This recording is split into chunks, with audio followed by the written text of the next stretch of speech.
Dear students, Assalamu alaikum wa rahmatullahi wa barakatuh. I am Anzur Ahmad, lecturer history.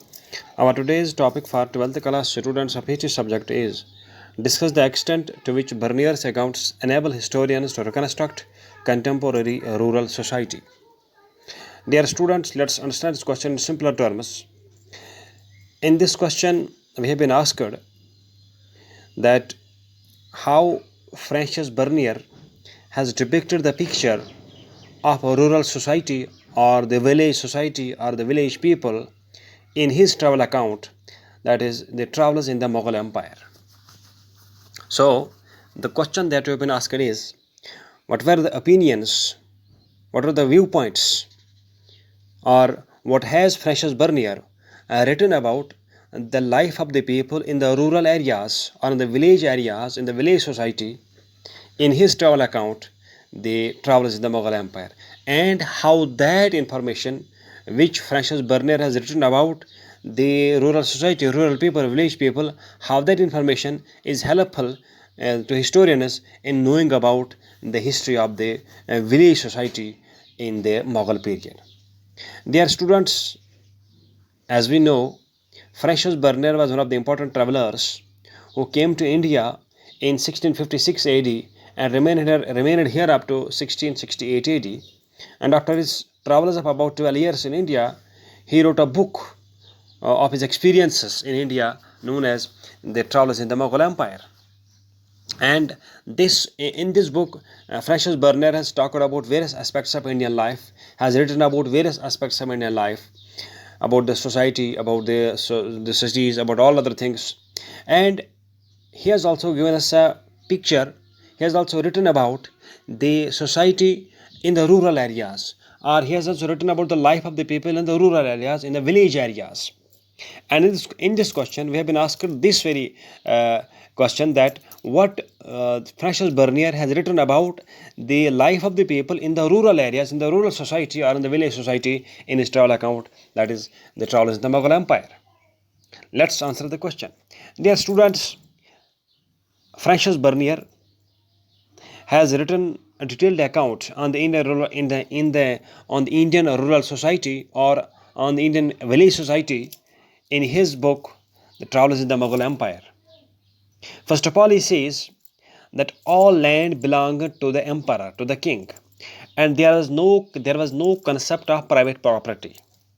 Francis Bernier makes us to believe that the people who lived in village areas, in the rural areas, in the rural societies, they were mostly agriculturists.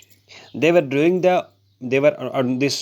cultivating various crops in the agricultural lands. But the fact of the matter is that the maximum population of the rural areas who cultivated different crops in the agricultural lands, the land was not their own land. They were just tenants because the land belonged to the king.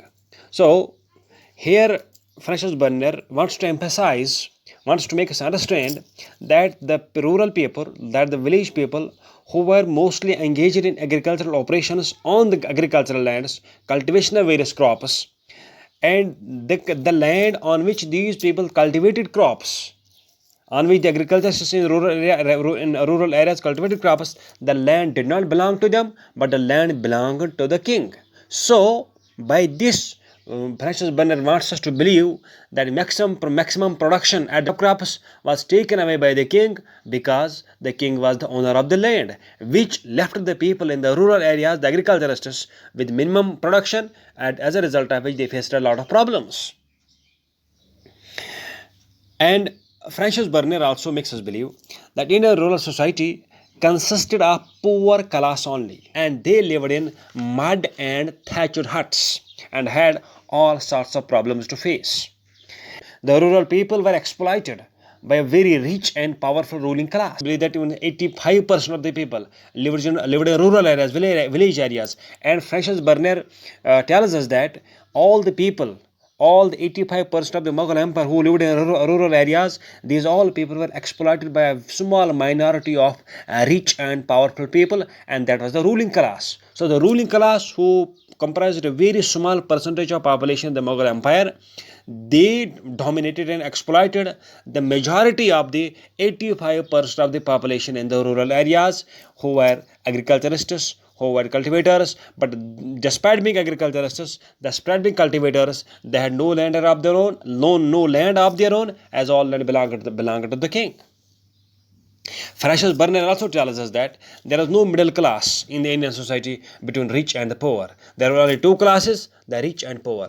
By saying so, Francis Burnett wants us to believe that there were some people, very small percentage of people in the Mughal Empire, who were at the topmost class in the society, who were very rich, who had all facilities, who had all privileges, who had all wealth, and they were at the skies. And there were another class, that is the poor class, and these poor class was down to the earth. They had no food to eat, they had no means of livelihood to live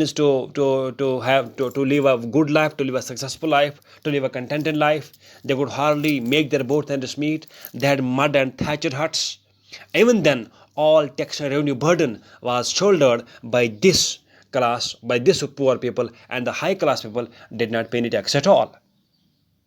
Thus, Francis Burnett wants us to believe.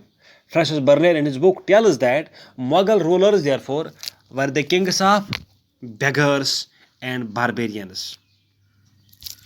He says that since most of the people, that is 85% of the population lived in rural areas, they were mostly the people who had no land, who had no production, who had nothing, so they were just beggars. They were just people who had nothing at their own disposal. They were just beggars. And therefore the Mughal rulers ruled over not the common people, not the good people. They were the rulers of the beggars, because the rural people had no property, they had no land, they had no production, they had nothing at their disposal. Therefore they were living the life of beggars. Therefore, in other words, Francis Burnett tells us that these Mughal rulers were basically the rulers of beggars and barbarians. And barbarians were those people who at times they were considered, at times looted the agricultural crops, or at times were known as the zamindars and jagirdars, who looted, we can say, looted these peasants, the agriculturists or the cultivators, with both hands. So there were a small percentage of people who were barbarians, like these zamindars, like jagirdars, who exploited the peasants or the cultivators in the rural areas to the maximum possible extent, and most of the population were the rural people, who were the peasants, and they were called by Francis Burnett as beggars, as they had nothing of their own. Therefore, the Mughal rulers were the rulers of majority as the people of beggars, and with small proportion of barbarians as well, who were the zamindars and the landlords. And state ownership of land, as per Francis Burnett, state ownership of land and over-spread bushes and marshes jolted the agricultural production, because we understand that when when king was the owner of all lands, therefore people did not pay attention towards maximizing the agricultural production, as they knew that all maximum production was to be taken away by the king and nothing was going to remain with them at all. Therefore they did not pay attention towards maximizing the agricultural production, as all land belonged to the king. Similarly, he says that the artisans and craftsmen working in the imperial karkhanas, imperial industrial units or workshops, were never interested in increasing the production, despite working for whole day on daily basis. This was because the profit was taken away by the state, by the king, and artisans were given no incentives, no profit to enhance production. Keeping all the facts in view, Francis Burnett accounts are needed to be used as a source carefully, as he has written everything with a colonial bent of mind. Therefore, all the information given by Francis Burnett about the village life, rural society, is no doubt helpful for the historians to write about the life of the rural people in India. But the fact of, we have to also keep in mind, Francis Burnett has written all this with the viewpoint to project Indian society in all bad colors, Indian culture in all bad colors, as he wanted to portray the Western culture as a very good culture, Western society as a very forward society, and Indian society as a very backward society, which we have discussed in previous lectures as well. Thank you.